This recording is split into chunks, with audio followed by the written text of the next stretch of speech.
আসসালামু আলাইকুম। আমি সাদিয়া ইসলাম সুচি। আমি আমার এইচএসসি কমপ্লিট করি কুষ্টিয়া গভর্নমেন্ট কলেজ থেকে সায়েন্স ব্যাকগ্রাউন্ড। তো আমি স্বাভাবিকভাবেই ২০২১ এ এইচএসসি শেষ করার পরে অ্যাডমিশন যুদ্ধে নামি। পরপর ২ বার মেডিকেল থেকে আসলে ফেইলড, ভার্সিটিতেও হয় না।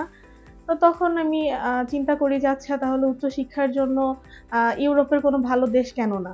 তো তখন থেকেই আমি রিসার্চ করতে থাকি। করতে লাকিলি আমার একটা ফ্রেন্ড সে বর্তমানে ইটালিতেই অধ্যয়নরত, অনুভব মহন্ত। তো ওর মাধ্যমে আমি ইটালি সম্পর্কে অ্যান্ড সানরাইজ এডুকেশন কনসালটেন্সির কথা জানতে পারি। তারপর আমি তাদের অনলাইনে কিছু এক্টিভিটিসও দেখি। তখন আমার মনে হয় যে হ্যাঁ, ট্রাস্টেড। তো তারপরে আমি আমার আম্মুর সাথে করে আসি অফিসে। আসার পরে তাদের সাথে কথা বলি। আমার রেজাল্ট সবকিছু তাদেরকে জানাই। তারা আমাকে অনেক ইনফরমেশন দিয়ে হেল্প করে। তো তারপরে আমি আমার সার্টিফিকেট, ট্রান্সক্রিপ্ট, মার্কশিট এভরিথিং তাদেরকে দেওয়ার পরে তারা আমার ফাইলটা ওপেন করে। তারপরে এপ্লাই শুরু হয়। তো আমি বেশ কয়েকটা ইউনিভার্সিটিতে দ্বারা এপ্লাই করার পরে আমি university of casino and southern Lazio এখান থেকে অফার লেটারটা আসে। আরো কয়েকটা থেকেও আসছিল। তো এখানে আসছিল আ ইন্ডাস্ট্রিয়াল ইঞ্জিনিয়ারিং টেকনোলজি সাবজেক্টের উপরে। তো আমার ইচ্ছা ছিল যে ঠিক আছে, ইঞ্জিনিয়ারিং কোনো সাবজেক্টেই আমি হায়ার এডুকেশন এর জন্য যাই। তো সেক্ষেত্রে আমি তাদেরকে বলি, তারাও আমাকে এটা রেকমেন্ড করে। তারপরে এই ভার্সিটিতে আমার প্রি এনরোলমেন্টটা করা হয়। ভালো একটা ভার্সিটিতে অ্যাডমিশনের পরে আমি অনেক খুশি হই।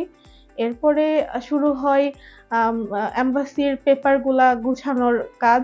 তো তারা আসলে সবকিছুতেই আমাকে অনেক বেশি হেল্প করে। তারা খুবই অ্যাক্টিভ, সবসময় কানেক্ট থাকে। আমি কুষ্টিয়া থেকে কাজ করলেও তারা কখনোই অবহেলা করে নাই, সত্যি কথা যা।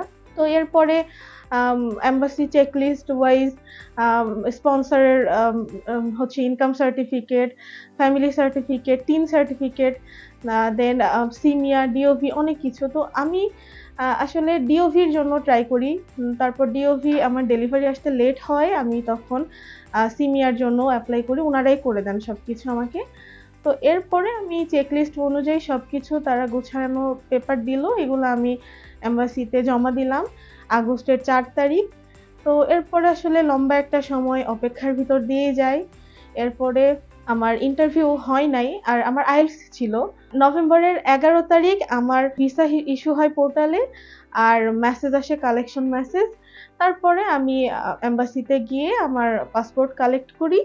অ্যান্ড আলহামদুলিল্লাহ I got my visa। তো এটা আসলেই অনেক খুশির একটা নিউজ ছিল। কারণ অনেক দিনের স্বপ্ন ছিল। অবশেষে এটা পূরণ হইল সানরাইজ এডুকেশন কনসালটেন্সির মাধ্যমে। তাদেরকে অনেক ধন্যবাদ। অ্যান্ড অবশ্যই উপর আল্লাহর প্রতি অনেক শুকরিয়া। তো এই ছিল আমার টোটাল জার্নি। আর আমি খুব শীঘ্রই হয়তোবা ফ্লাই করব। তো সবাইকে ধন্যবাদ অ্যান্ড সানরাইজ কনসালটেন্সিকে অনেক ধন্যবাদ।